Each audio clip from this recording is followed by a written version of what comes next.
like how to undo them and A couple of more flatliners like us. Yeah. Well, we were young ones. And we have written something like 22 books which have been translated into 5 languages on the occult subjects.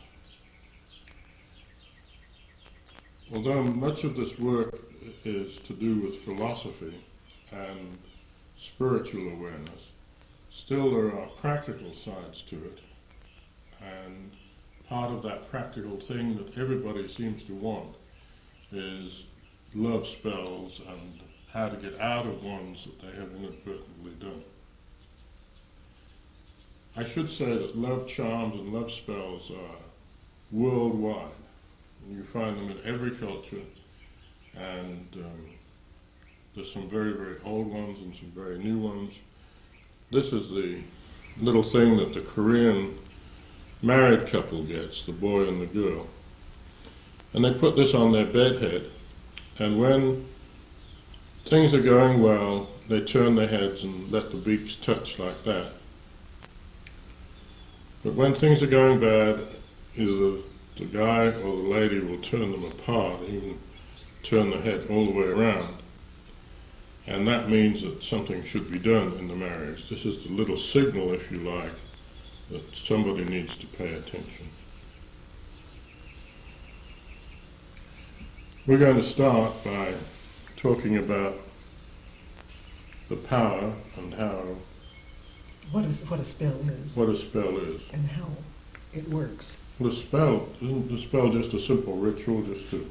It's a procedure you do deliberately to influence the future on this plane of existence, here where we are. Nothing very spiritual about it, but it is an attempt, a sincere attempt to influence the future in ways that you define through the use of natural energy that's in all of us all the time. Okay. The Platon-Socratic method, define your basic words. Well, then we ought to make sure that the people who are viewing this tape know how to feel their energy. Indeed, yes, yes. Everybody who has this has the energy we're talking about. And the easy way to do it is just to take your fingers and wave them very slowly across the palm of your other hand. This is my instrument, so I hold it rigid and I wave it across to sense the energy that comes out the palms. If you are left-handed, use the left hand against the right palm, and if you're right-handed, do it the other way around. The energy between two people is much higher. Especially if they're cross-gender and they're... And you can feel this energy very strongly if you do this with a significant other. Notice that our other hands are parallel. But not touching. If you cross these hands, you switch the energy off. If you have any doubt about this, try it at various times of day, and if you still don't pick it up, try it across the sole of your foot, and you will feel a shadow pass, or you'll feel a breeze, or you feel something subtle that tells you the energy is flowing. It's real. It's real. And if you are a life form, you've got it. Now, there's some peculiar things about this energy. One of the very peculiar things about it is that you can store it. And in Japan, in people's gardens, you will see this little figure. He's Hotai. And when you're happy, you come in and you rub his head or you rub his belly, and he gets filled up with happy energy. All the family puts happy energy into Hotai. Then if something goes wrong in the family, he gets a pot of boiling water poured over him, and that releases the energy that's contained in him to make things better for the family.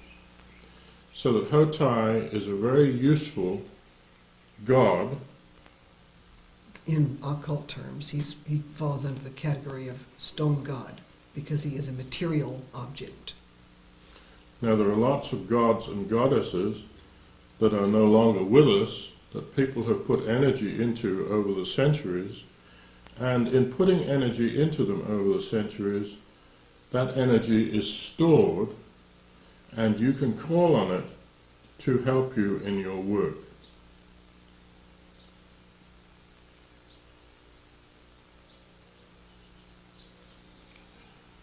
When you are doing a ritual, you must get involved. Yeah, you can't do a ritual while you're yawning or thinking about other things like the grocery list or balancing your checking account. You have to concentrate and focus in and be like a laser on your intent, your defined intent. It's no good just saying, oh, I would like to get to know that lady, or I would like this lady in my life, or I would like that guy over there in my life. You have to work at it. There's no other way of describing it. If you just sit around and moan that there's nobody in your life, the thought that you're putting out is that there's nobody in your life. And since there's nobody in your life, and you keep on saying there's nobody in your life, nobody will come into your life. It's a very subtle difference, but you have to think about somebody coming into your life, not there's nobody in my life, aren't I in a big, terrible situation. I'm slumping. The affirmation is a negative affirmation, and the more you make it, the more negative your life will become. Put it in positive terms. Something wonderful is about to happen in my life. I'm about to meet somebody who will be very important to me. And these are the steps I will take to make that come true, to put the law of attraction into fast forward. Nowadays, we hear a lot about things like aromatherapy and feng shui and all of these other modern, wonderful approaches and disciplines approaches. And aspects of behavior. Color therapy, color magic, astrology. What we have to tell you is that for centuries people knew all of these things. They knew that color, scent, attitude, symbol, astrological time, the phase of the moon, and all of these things added together to make an appropriate time, an appropriate set of tools, if you like, to do a magic. Stimulants or tuners or whatever you want to call them that help you focus every sense and every aspect of your being on the work at hand. And these psychic tuners Keys.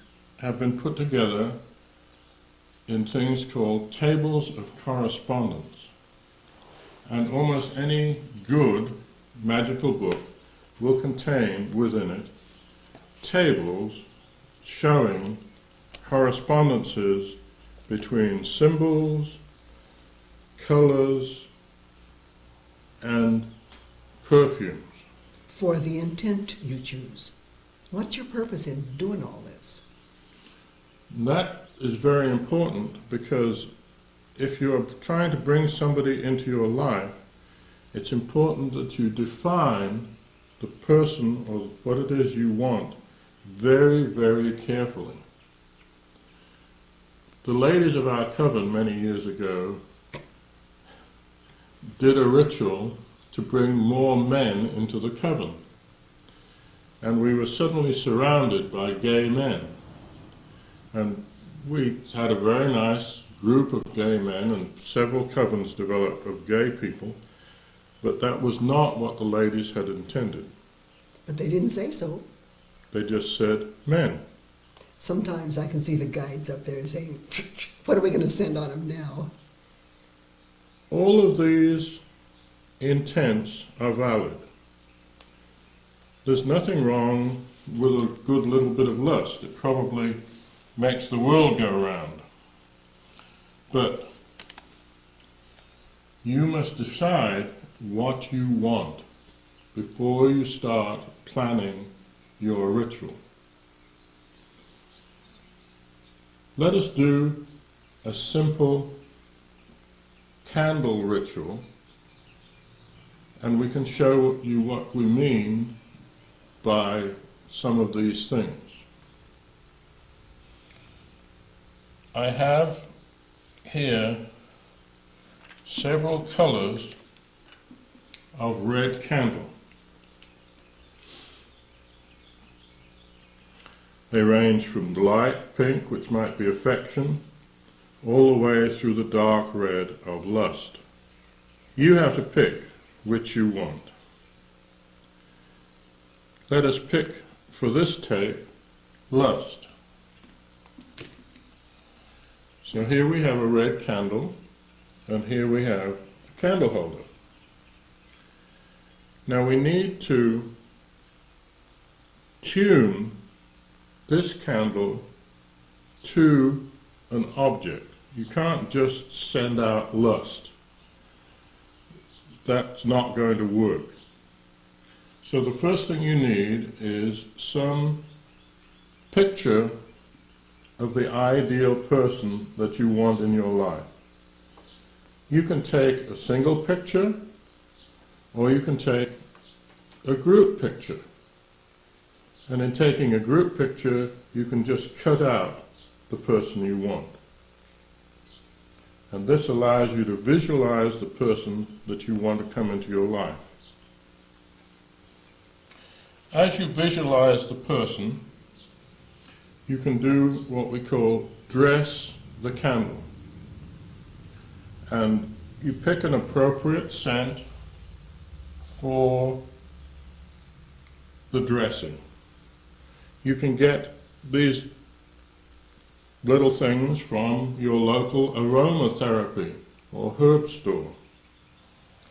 Aromatherapy has become so popular that natural oils are available. All you have to do is go in and find the one you want, whether it be rose or lavender for the older, affectionate person, rose for the lust, etc. So Yvonne will dress the candle.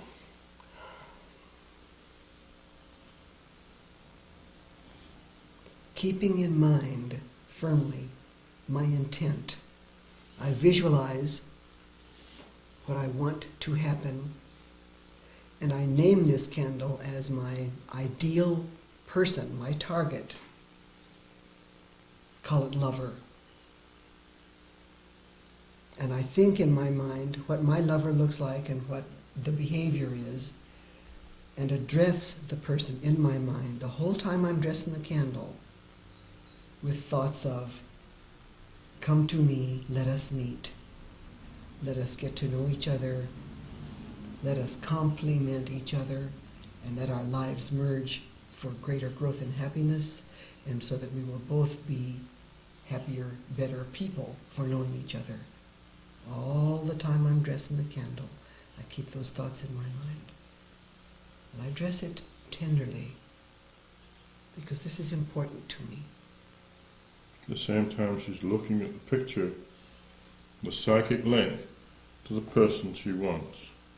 Of course, if you know the person you want, you get a picture of them or some psychic link to them, some signature or something they've written on, whatever, something they've touched or owned or carried around with them, and you'll have that with you all the time to keep the picture of that target person in your mind as you dress the candle that represents your desire.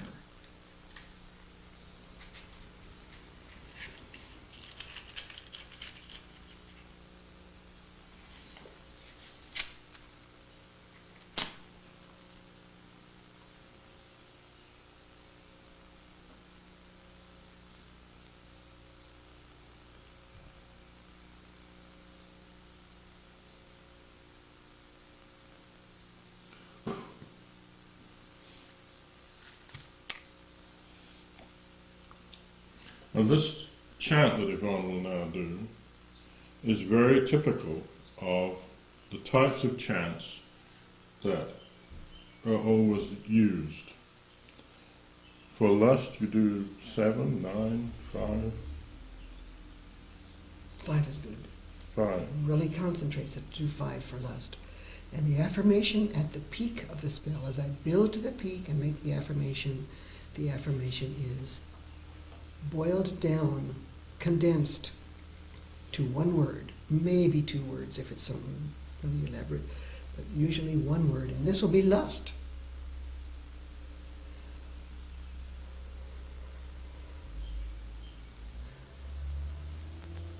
Ayo, ayo, ayo, ayo, ayo, lust! You see how it concentrates? Even on the tape you can feel the increase of energy. That energy is from myself. I've done nothing unethical. She has taken her energy and the energy that she put into the candle as she dressed it and sent it out to the target person with the intent that they will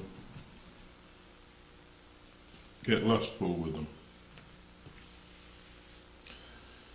And this all happens in one emphatic moment. I don't just draw it out and yawn and have some vague yearning. This is real. And it's condensed, it's immediate. And it happens, and then I put it out of my mind because I know with my affirmation and my energy, the guides will work and will use it. And I don't need to worry, I don't need to pick at it. One of the things that we just touched on is the psychic link. In doing rituals with people who are your significant other, we often get asked for rituals that will improve a marriage relationship. There are some very old rituals that are still in use today that are designed specifically for couples who are living together, and they use the most powerful sexual psychic links that there are. And there are 2 psychic links that are used in these rituals. One is seminal fluid and the other is menstruating blood. Menstrual blood was always very, very powerful and had to be very carefully concealed and destroyed, because a magician getting a hold of menstrual blood could do anything he liked with the person who was menstruating. The simplest ritual for using this type of fluid is to take either an avocado or a bell pepper and turn it into a lamp.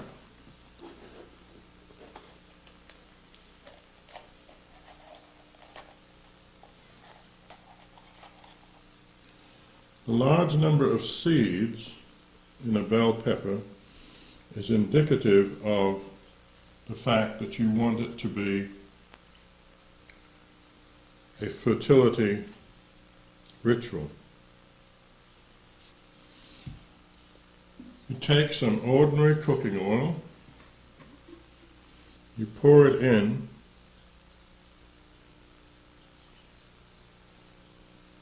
to the fruit, and you make a wick.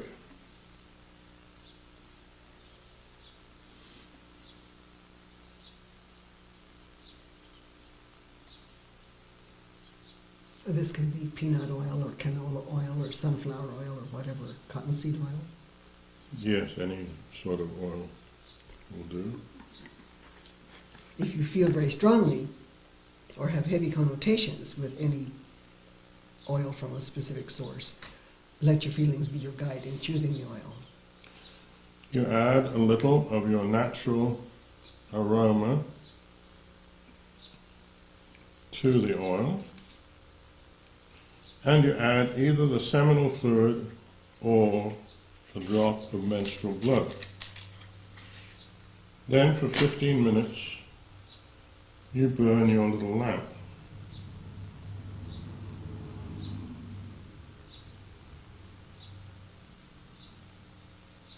Of course, because this is a demonstration, it won't burn properly, but still, you get the idea, I'm sure.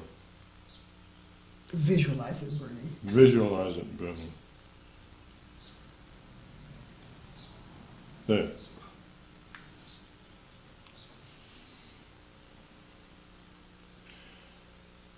As you burn the lamp, you sit and visualize the person involved. But the psychic link is in the oil and in the aroma and in the green of the fruit and the seeds. And you can see that this is a very powerful, total little ritual that you can do very easily.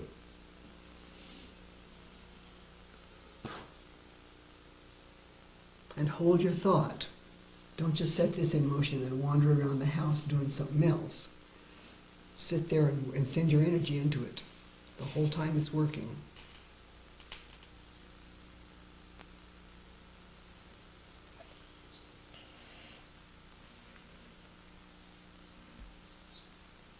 That's a very ancient ritual, but one which is obviously very powerful. Another thing you must do, and we touched on it very briefly, is define exactly what you want. Because once you have done this type of ritual, it is a caging spell. You are putting a cage around somebody else and bringing them into your life. Do you really want Barbie? Do you really want this type of lady in your life, knowing that she's supposed to be the dumb blonde, but of course that's an old stereotype. Blondes are probably just as smart as anybody else. And did I do a PC here? But do you want a Barbie?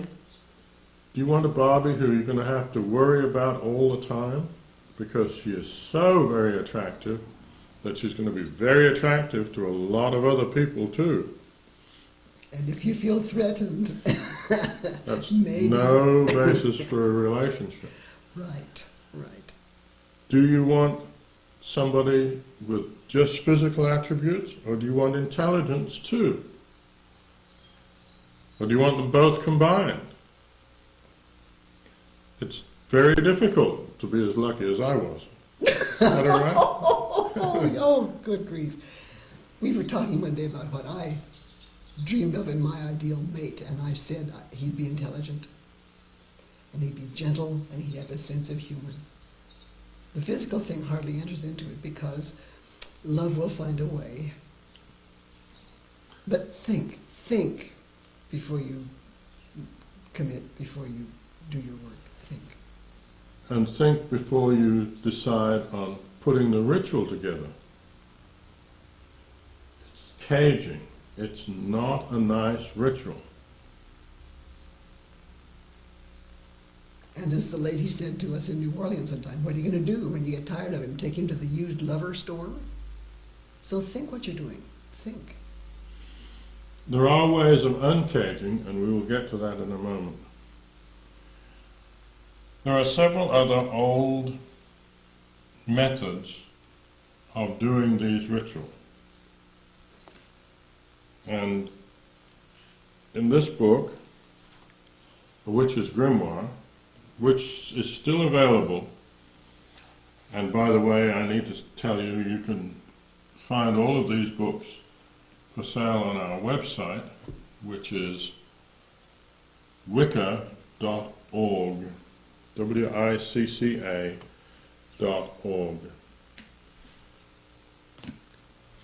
This is basically not magic. You're going to do this with a piece of hair from the desired one. It's called a kell, It's an ancient knot made by sailors mainly, and there are instructions as to how to do it in that book, but it's relatively easy. Even I can do it. I hope I can do it.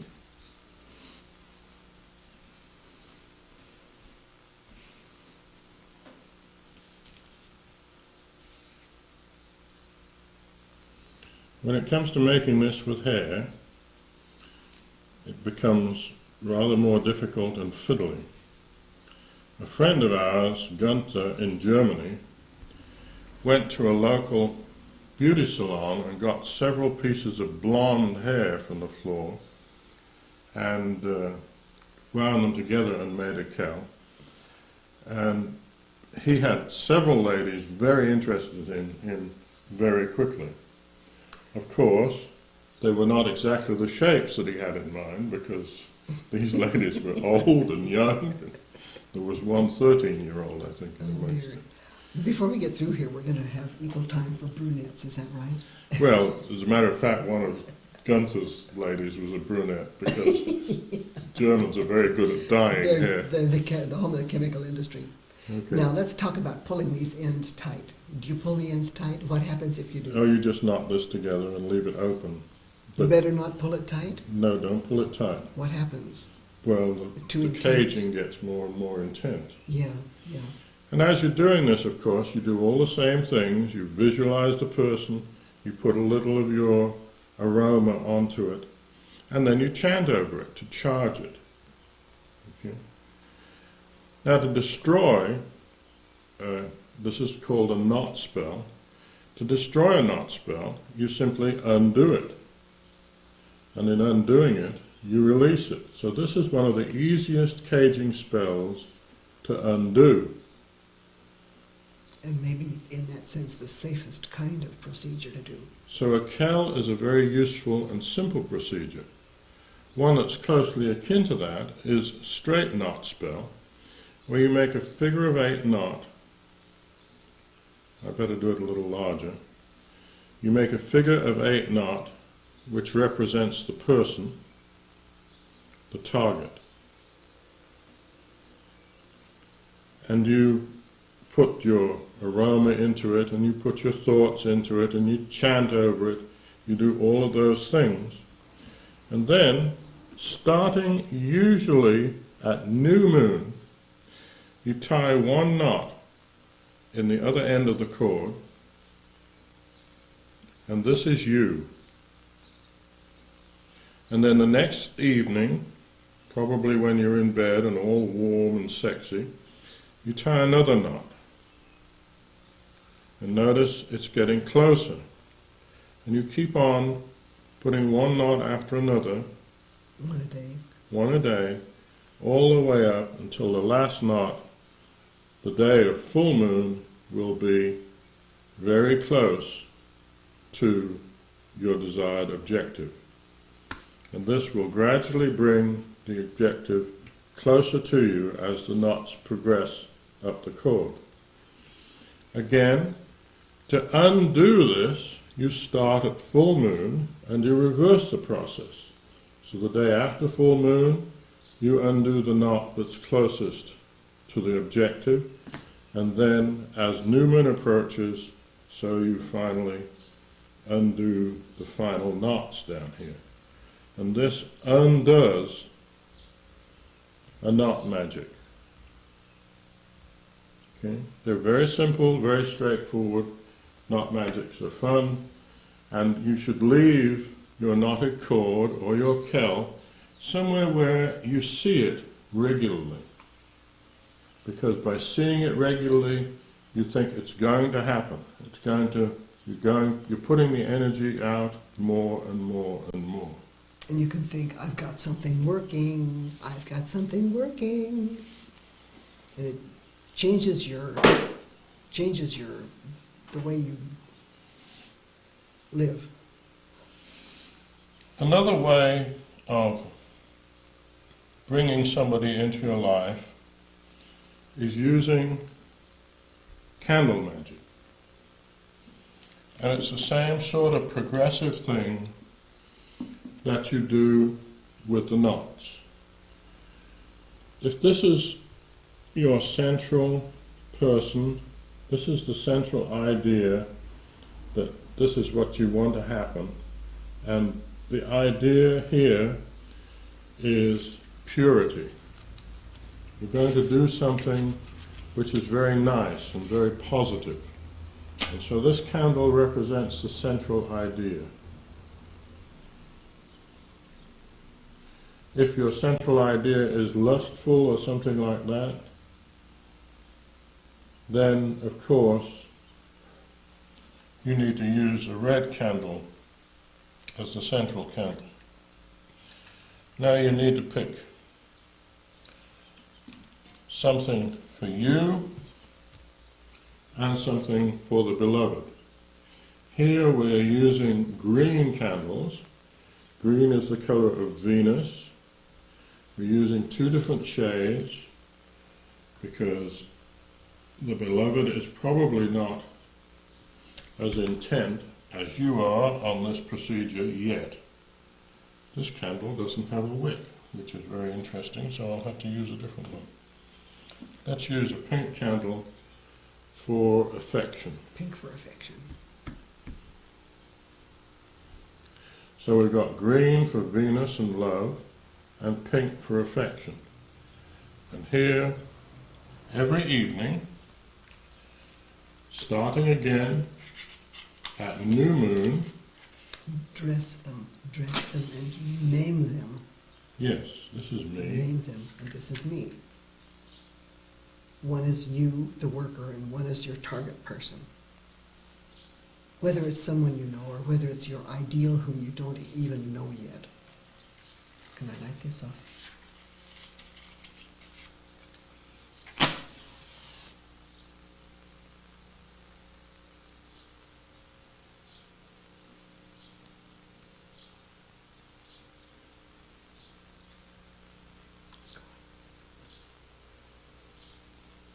Here.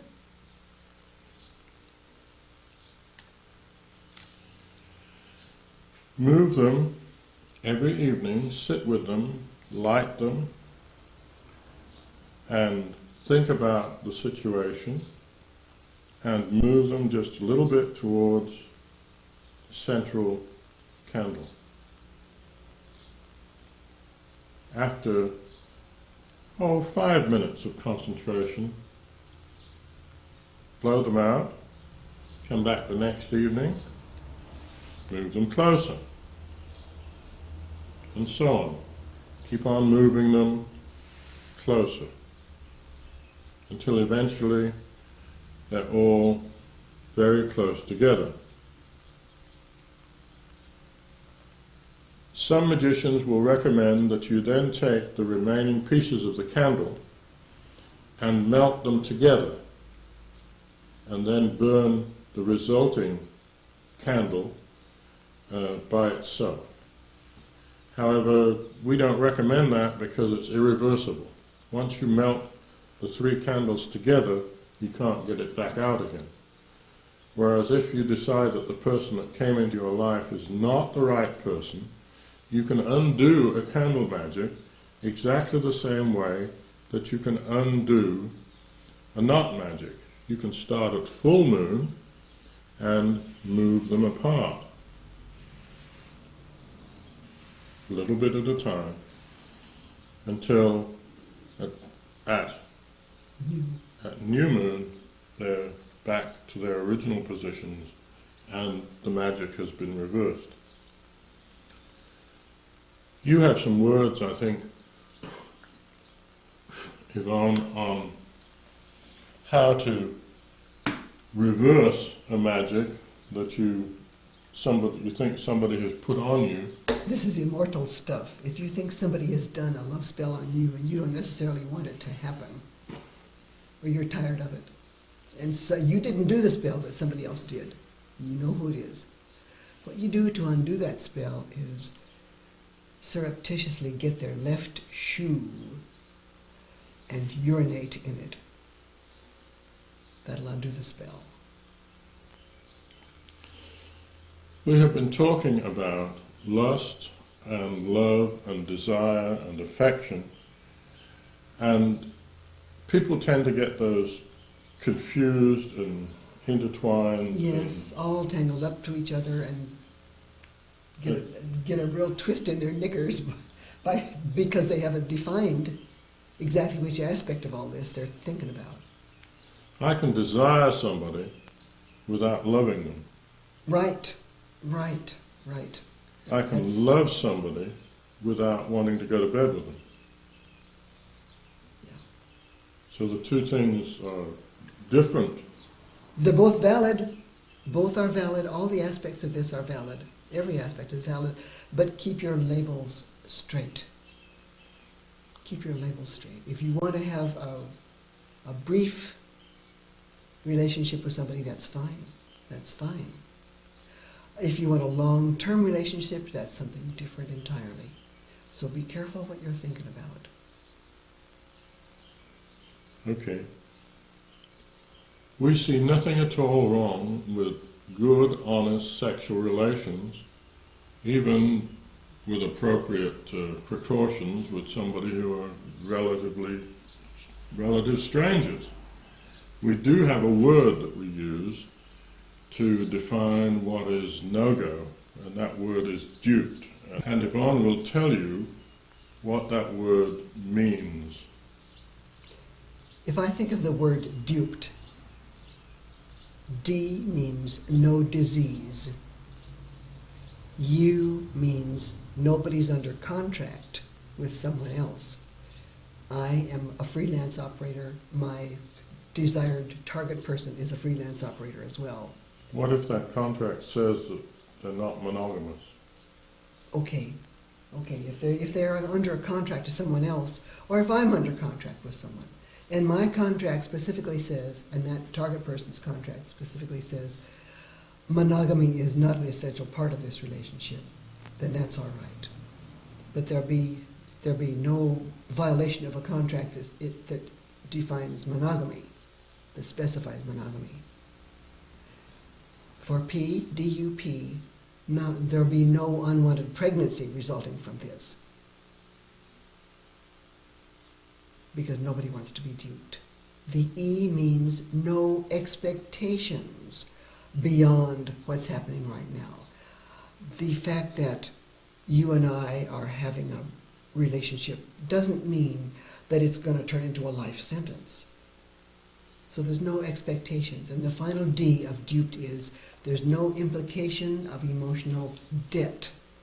If we have a relationship, that doesn't mean I owe you something or you owe me something, or doesn't mean anybody belongs to anybody else. So nobody wants to be duped. There's no disease, nobody's under contract, there will be no pregnancy, there are no expectations, there's no implication of debt. Don't get duped and don't dupe anybody else. In considering caging rituals, you must consider that our basic philosophy says, "And it harm none, do what you will." A caging ritual is a harmful ritual, and we do not do it for anyone else, but it is in your own karma, if you like, if you do it yourself. You have to review your ethics. You have to decide in your own ethical set how much of a love spell you are willing to do. You can do something really mild and do it easily. But the best type of love spell is the love spell that changes you. You look in the mirror on the wall and decide, this is what I need to do to attract the person I want. There's a famous scene now from the movie There's Something About Mary, where the guy goes and jerks off before he goes out on a date. And the reason he does that is to change himself, to get his level of desire down so that he can talk to her as a person rather than something he just wants to take to bed. Is that the right way of putting it? Oh, can't you put it more candidly? All these technical terms are maybe beyond the layman. All right. So remember, and it harm none, and change yourself. Sitting at home, disappearing into your own fat, watching TV, or sitting in front of the computer terminal is not getting you out doing social things and meeting people. Surely you have a hobby. Surely you can go to places where people with like hobbies are Present. present. A present. Right. If you're interested in France, go to the local college and take a French course. If you're interested in dance, go ballroom dancing. If you're interested in flying kites, go fly kites. Yeah, go fly a kite. If you're interested in car racing, go to the pits on a Saturday morning when everybody's out there getting greasy. Whatever you like to do, there are other people who like to do that same thing. Go where they are. It's a terrible irony to me to go to our ballroom dance classes and see women there alone, hoping to meet someone, while down the street in a bar, the room is full of men sitting there sucking their thumbs, hoping to meet someone. Women aren't going to go to a bar looking to meet somebody unless it's For a long-term relationship. not for a long-term relationship. It's just an irony that the match is so close, but it's not going to happen. Go where things happen that you enjoy, and you'll meet people who are pre-screened to enjoy the same things you enjoy. It's kind of inevitable. Yes, we know that you can get dates over the internet. Yes, we know you can get dates through computer dating services. But you need to meet these people. You need to socialize. Sitting at home is not the way. Even baby Cupid with a little quiver of arrows isn't going to come knocking on your door, seeking you out. You have to get up on your hind legs and make the first step yourself. I have to talk about something which is kind of out there. And this is the theory of soul pieces. Your spirit can be fragmented into several pieces. If you have lived for a long time with one person and that person leaves, something is missing from you. You have the feeling when the person leaves that something is missing. Unless, of course, the leaving is such that you're saying, bye, great, see you. But normally, you'll feel that there's something missing. And that is because, in shamanistic terms, you have lost a piece of your spirit. It's gone with that person. These caging rituals are actually designed to take a piece of the person's soul and put them into the candle or the little lamp or whatever and keep them for you. Yes, a simple reversal is possible. We've shown you how to undo the knots, how to move the candles apart. But you also need to know that in certain cases, people will cling on, especially in divorces, they'll cling on to those soul pieces. You've got two ways of getting them back. You can go through a shamanic ritual. Now to do that, you need a real shaman, not a shaman. Not a shame. Not a shaman, right. But a shaman. But a shaman. Because only a real shaman knows how to do this well. They go out on the astral and they find that missing soul piece. And they bring it back and reintegrate it with you. It may take several trips to bring all of the pieces back, because most shamans won't bring everything back at once, as it's often too traumatic for the person. So they bring back a little of the missing soul piece at a time, and then it's restored. Your other alternative is to go lie on a psychologist's couch or sit in his leather-covered chair for several months, and he will do the same thing. He will restore and heal your missing pieces from your spirit. But it will take time, and the shamanistic route is quicker and easier in our opinion. So remember that when you're doing these rituals, what you're actually doing is stealing pieces of somebody else's spirit. And if you can avoid doing that, avoid it. Obviously, people like us who've been together for 30 or so years, our soul pieces are interconnected, and any split would be devastating, and we would have to spend a long time getting the pieces back from one another to straighten ourselves out again. Show me yours and I'll show you mine. Over time, the process becomes very much one of interlocking. Yes, when two people live together, they interlock, and their soul pieces interlock.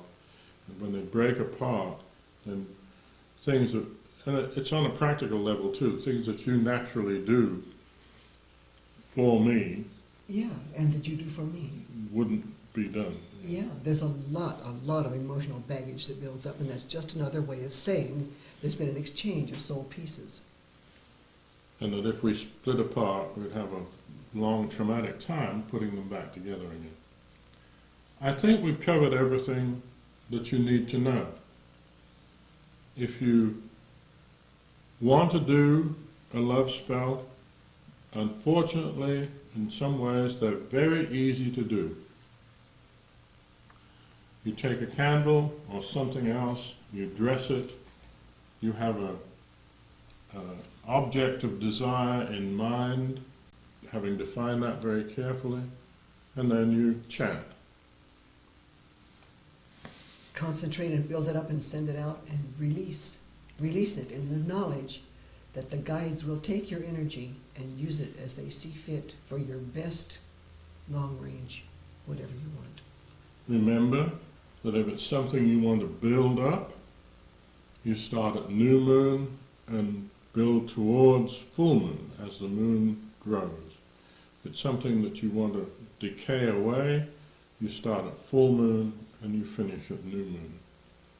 So one of your essential tools is an almanac, or one of those calendars from the bank that has the phases of the moon on it. The moon and the earth and the sun and all that are very real. We are at their mercy. We have to work in harmony with them. Now you can dress it up a lot of other ways. You can wait for the right astrological time, which may be in 3,200 years, and you may not want to wait that long.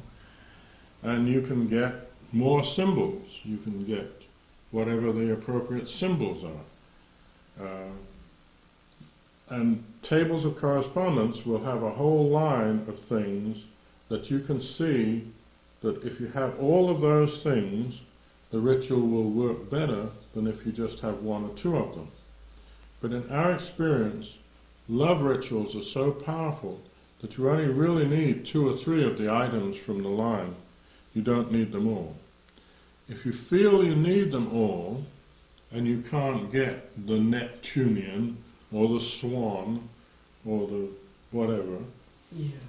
If a Venus ritual calls for a representation of a swan as one of the things on the table of correspondences, and you can't get a swan and lead it home from the city park to sit under your table while you work, draw a picture of a swan or get a swan feather and lay it on your altar, your work table. It'll make you think of a swan, and that's good enough, because what happens out there is not nearly as important as what happens in here. This is where it starts, and this is where it comes true. Not out there. Now, in closing, let us recommend that you do something nice for that person that you're interested in.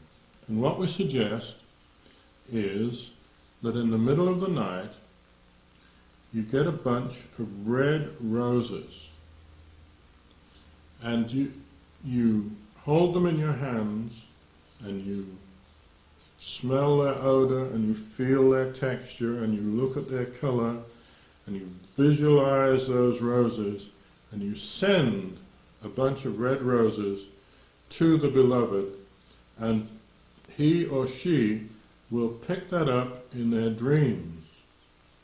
Ask them the following day what they dreamed about, and they will have dreamed about at least flowers and probably red roses, and probably getting a nice beautiful bouquet of red roses.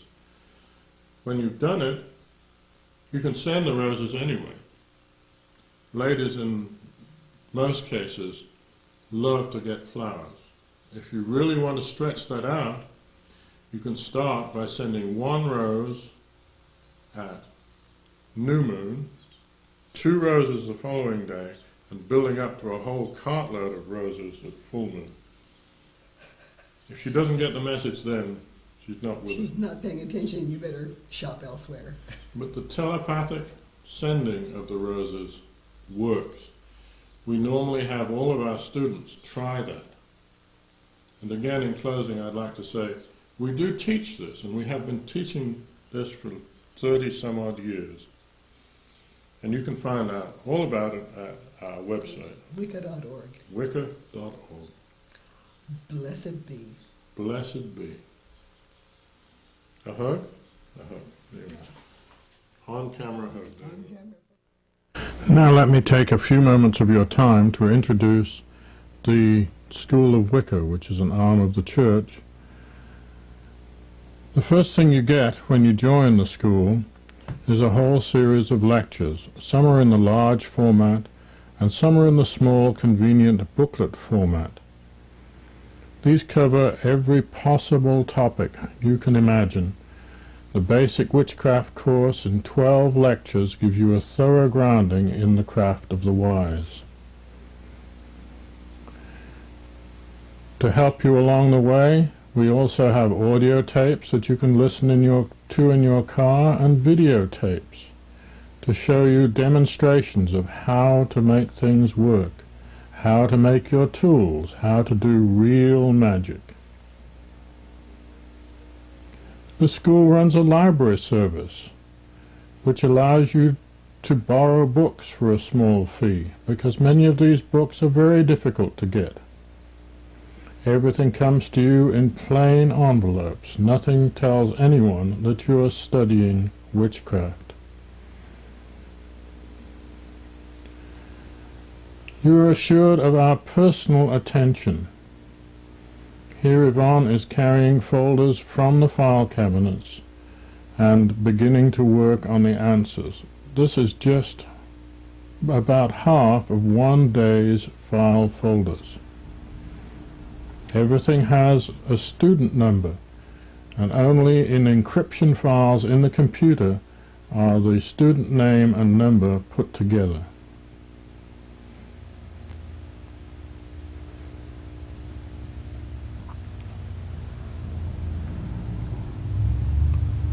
Here Yvonne is carrying another set of student mail, and you can see in these packed file cabinets all of the student folders, thousands upon thousands of them. There are, I think, 18 4-drawer file cabinets, and all of them are stuffed with folders. And we take the files out and store them of those students who have gone before.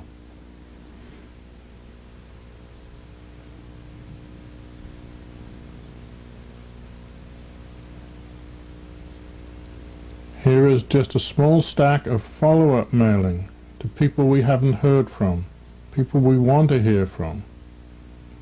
Here are some of the books we have written, in conjunction with the work with the students in the school, we set the new neophytes all sorts of tasks.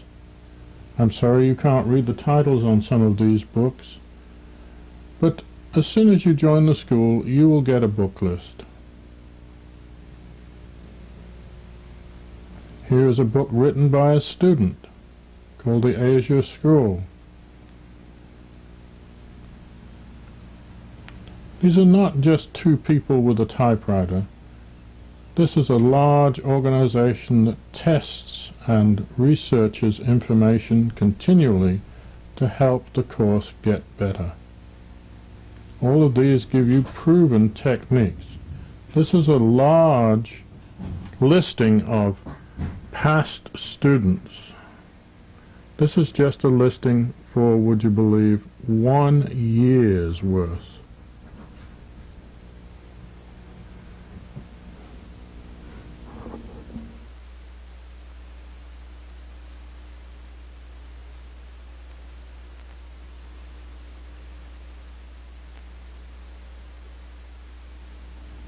In addition, every 2 months you will get a copy of the church newsletter where people advertise, and you will read the latest thoughts.